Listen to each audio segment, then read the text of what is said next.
Today, I'm learning more about animal intelligence than I ever freaking have, dude, by learning about the monsters that we trust with our lives every day. I'm talking, of course, about politicians. No, today's about animals. This channel's awesome, dude. I learned so much today, Curious Archive. So yeah, leave a like on the video, check them out, link down below, and let's get into it. Monsters we trust with our lives. You say what this is?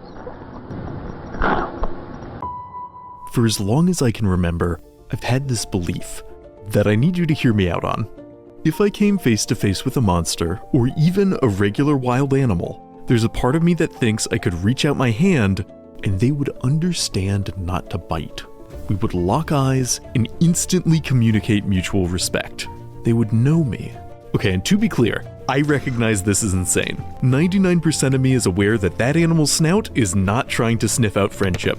But the 1% of me that believes I am an inherent beast whisperer is a corner of my soul that reason cannot touch.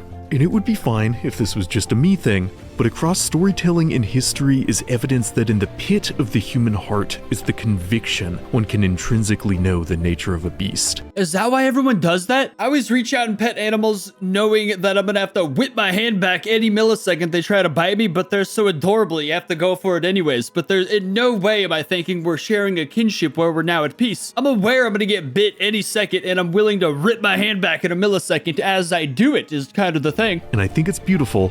And I think it's terrible, and I think we need to get to the bottom of it.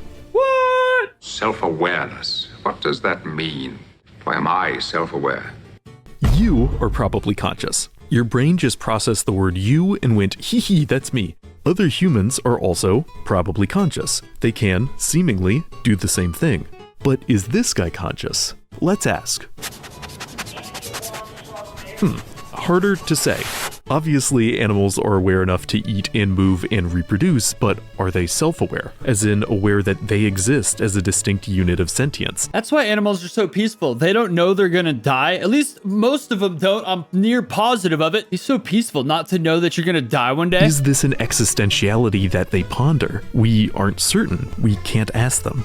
But we need at least a rough idea to have a hope of understanding their depths. One possible method of testing if animals have a conception of self is to see if they recognize themselves in a mirror. Lots of species see their reflection and go, "Who the are you and how do you know my moves?" But some animals do genuinely seem to understand they're seeing themselves. If you put a mark on them, they'll look in the mirror and try and scrub it off. And that sure seems like self-awareness, and some pretty unexpected candidates like giant manta rays, ghost crabs, and ants, really ants, have all passed this test. And failure doesn't necessarily preclude cognizance. Dogs fail pretty consistently, but remember canines rely more on smell than sight, and studies suggest dogs can recognize their own scent. They process you and go, hee hee, that's me.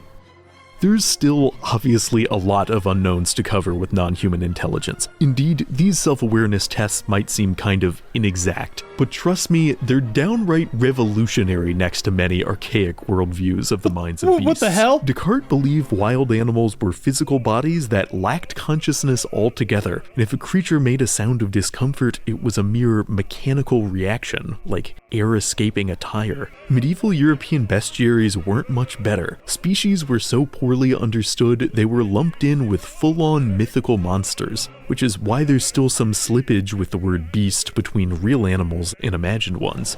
But even in these early bestiaries, you see a I don't mean to judge, but some people were really freaking stupid back then, dude. growing desire for understanding and alliances. One account says if you distract a tiger with a mirror, weird coincidence there, you can steal their cub and raise it as your ally. Anyone who actually tried this presumably got eaten, but such tales reflect a larger human instinct that with the right tricks or training, you can control the mind of a beast, ally with the monstrous, an idea that's never really gone away. And I don't know that we have to get too philosophical to determine why this trope is so prevalent. The idea of riding on a bear or like a dragon is, I mean, it's cool as Across storytelling, characters have been allying themselves with wild animals and fantastical beasts for quite some time. I even think about freaking David in Alien Covenant, where he like goes up to the neomorph and breathes on its nostrils. He's like, if you breathe on the nostrils of a horse, he'll It'll be yours forever, but you have to get real close, something along those lines. It's cool. It's even gone to like freaking synthetics and aliens. Because as an abstract concept, it totally rules. Hollywood has been selling this idea for over a century. There's an argument to be made the highest grossing films of all time rest in no small part upon this fantasy. And as a fantasy, it's great, but the reality of trying to control a beast is quite different. I love watching people get attacked by lions. It's so funny. Were mauled by animals they during the deserve production of the film Roar. It's kind of amazing it was only 72. That's a insane. non-exhaustive list from Wikipedia says filming of Roar involved over 100 lions, 26 tigers, 9 panthers, 10 cougars, 2 jaguars, 4 leopards, 2 elephants, 4 geese, 7 flamingos, and a marabou stork. Reportedly, the only animal turned down for filming was a hippo. That must have been the most like animal abusive movie set in history, bro. I can't even imagine. Too dangerous. Because the rest of this cacophony of wildlife were of course perfectly safe. These animals, though largely untrained, were supposed to be the film's co-stars, the creators showing a remarkable amount of faith that they could, in effect, reach out their hands and nature would fall in line. Deranged as this might sound, Roar is far from the only production that operated under such assumptions. Since the days of old Hollywood, people have been sold on and have been selling the idea that an animal's mind is predictable and easily controlled. Bedtime for Bonzo implies Bonzo can be told it's bedtime. This is hubris. Oh my god. The misplaced Total vibe confidence switch. that animal instincts can be scheduled around script changes or a director yelling cut is the grim connective tissue of Jordan Peele's deeply meta horror film Nope. In the film, after a large, possibly extraterrestrial predator is spotted flying in the outskirts of LA County, multiple characters who have experience working with animals in the film industry believe they can understand the creature's behavior well enough to film it or even tame it and make a profit. Every animal got rules. You don't turn your back on a bear. You don't wear red around a bull. It's like that. Nope is a film fascinated with the age-old Hollywood assumption that a force of nature can be trotted out, exploited, and then put back in its pen without ever becoming unpredictable. Throughout the film, multiple characters assert that though the predator may be dangerous, they understand how it thinks. They have a special bond with it. They know how to speak its language. Yet the voice of nature has never been easy to translate. Dude, that movie was so crazy. Also, that's like the lesson behind every Godzilla film right there. The hubris of man to think he controls nature will always be his folly. The most advanced animal language we've ever decoded might genuinely be that of prairie dogs. Analysis of their calls suggests they not only have different words for domestic dogs and coyotes and humans, but even more unique terms to describe what color shirt an approaching human might be wearing. That's this system crazy. of nouns and adjectives is more advanced than any language of primates or dolphins or elephants that we've ever been able to crack. But as the head of the prairie dog experiment, Kon Slobodchikov himself noted, that doesn't mean those animals' languages are actually less advanced. We just can't decode them. I can't believe prairie dogs can describe shirt color.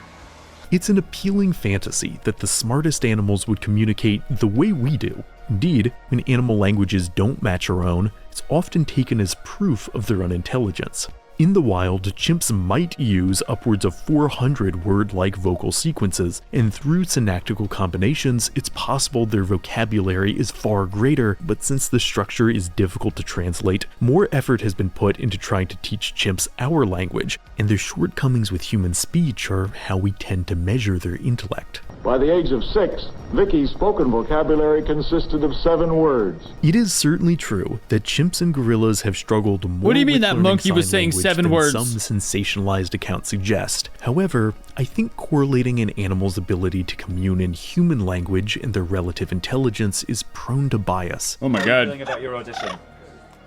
Oh. Alex was an African gray parrot who has been called the smartest animal ever studied. Also, yes, I know humans are animals. We'll unpack that later. It's been argued Alex is the only animal on record who has ever asked an existential question. After being taught primary colors, he pondered his reflection and asked, "What color?" and seemed satisfied to learn his feathers were gray. And that is incredible. I am not trying to downplay the intelligence of parrots. All sorts of recordings show them asking similar remarkable questions.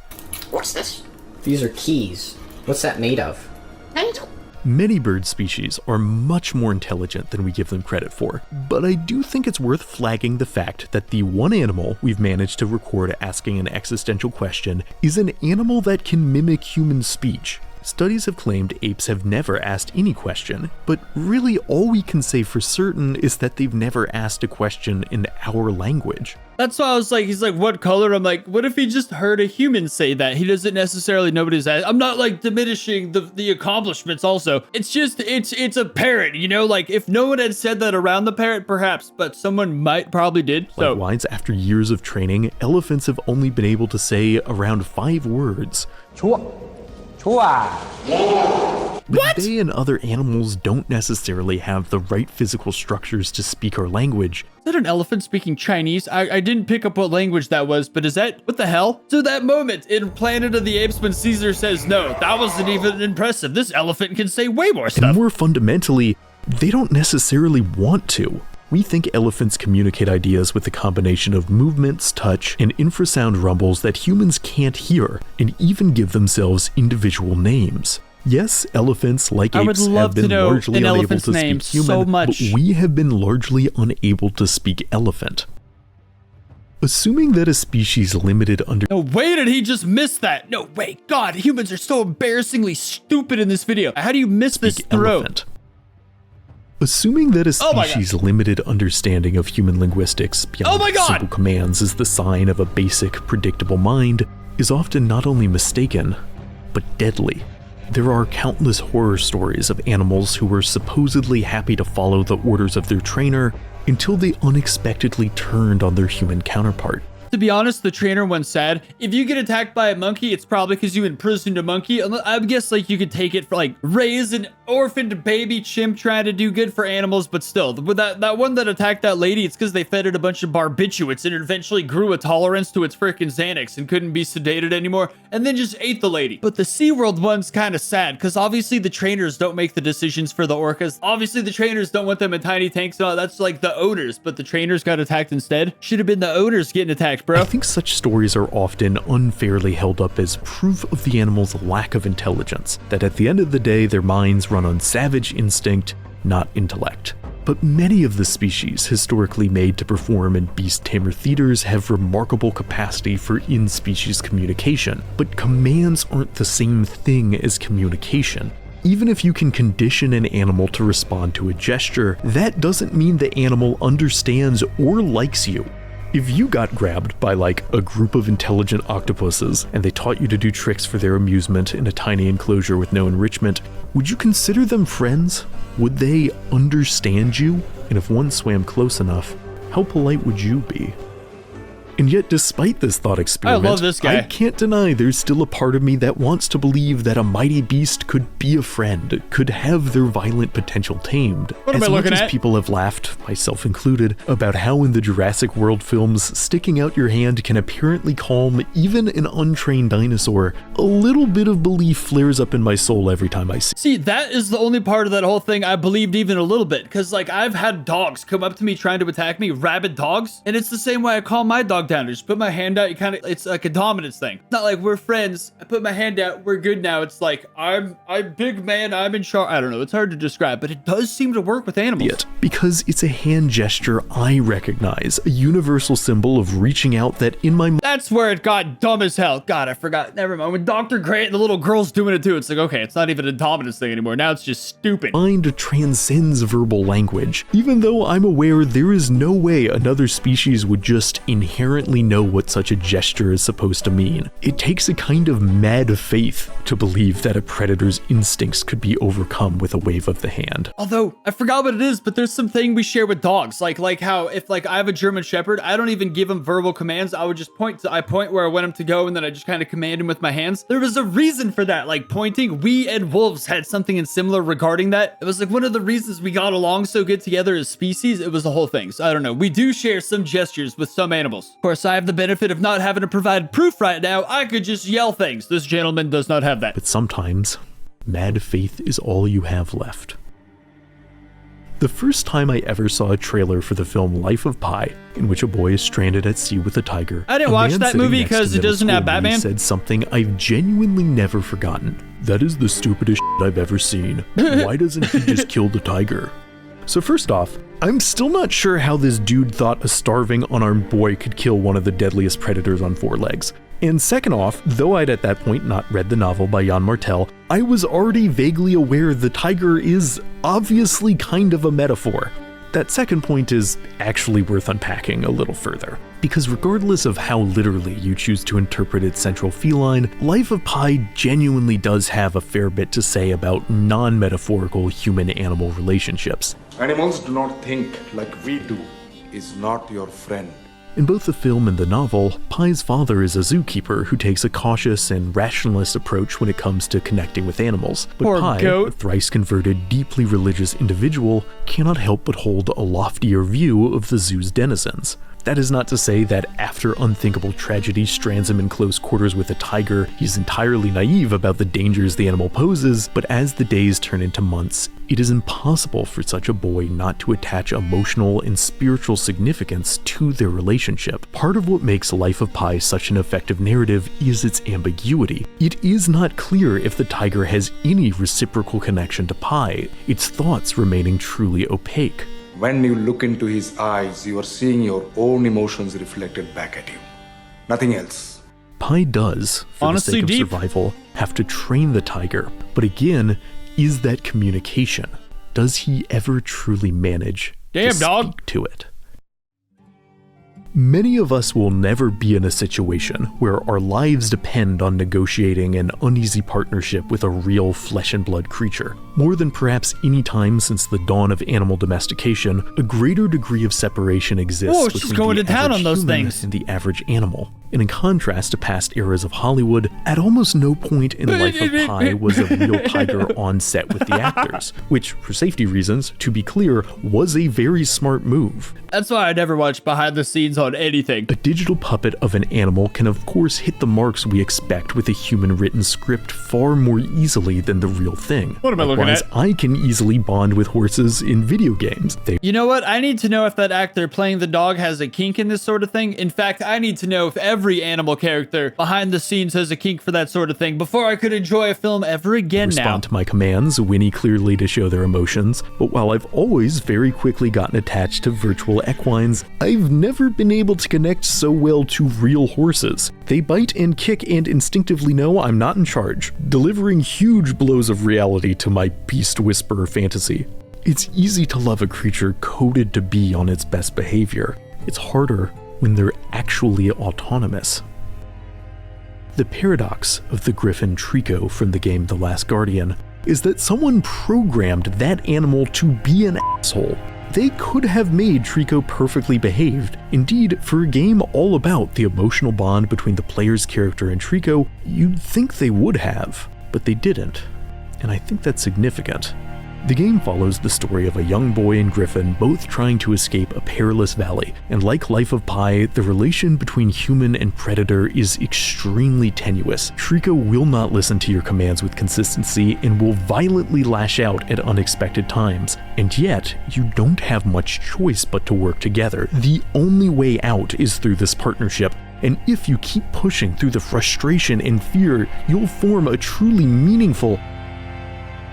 Well, I can't definitively say what you form. On my end, I felt more connected bond. to this animal than any other digital James creature. Bond. Its realistic unpredictability making the ultimate partnership all the more meaningful, but I know some players still didn't trust Trico, all the way up until the credits rolled. And should you? Again, like Pi and his tiger, it's not entirely clear in narrative how much the creature actually cares for the boy. By the end, it certainly seems like Trico feels the bond too, like there's been a genuine connection, but that might also be the boy's own reflected emotions, if not the player's. I wanted to believe that I understood this beast that I went through so much simulated hardship with. That doesn't mean I ever truly did. Where is the line Got of me thinking separation over here. between a transactional human-animal relationship and a sincere emotional connection? This is why dogs are awesome. I'm sure cats are too. I just don't have any. Never had one before. But like dogs will love you no matter what. Like love for sure. Not like, is he gonna kill me at some point? Does Yoshi from Super Mario care about his rider? Does his rider care about him? I never thought about that. Yoshi is ostensibly Yes. among the most famous video game creature allies of all time, and yet his in-universe status as a creature is fundamentally ambiguous. In some games, Yoshi can talk. He also presumably has a driver's license, and can even ride a horse, which feels deeply wrong in ways I can't fully justify. But in other games, Yoshi appears mindlessly obedient, staying silent even if you abandon him to die to save yourself. Is this a willing sacrifice on Yoshi's part? Or is it a heinous crime? To be clear, I'm not trying to push some conspiracy that famous video game mascot Mario is secretly evil, but thinking abstractly, is the slaying of a Yoshi like capital murder? Because in a survival situation, most courts would be lenient if you had to sacrifice a horse. They would be less lenient if you sacrificed a person. I think it's like Brian Griffin, where they treat him like a person, but if he dies, it's fine. You know what I mean? But is Yoshi a person?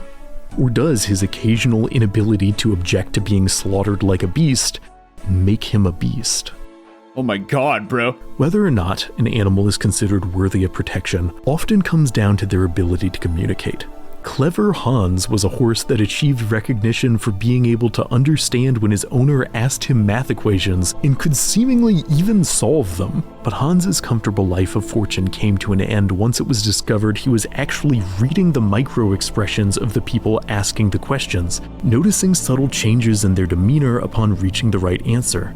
But that's still awareness, still intelligence, just not a kind people found valuable. Later, Hans was likely slaughtered and eaten due to the meat shortage of World War I. Jesus Not Christ. being perceived as communicative often means not being perceived as needing rights.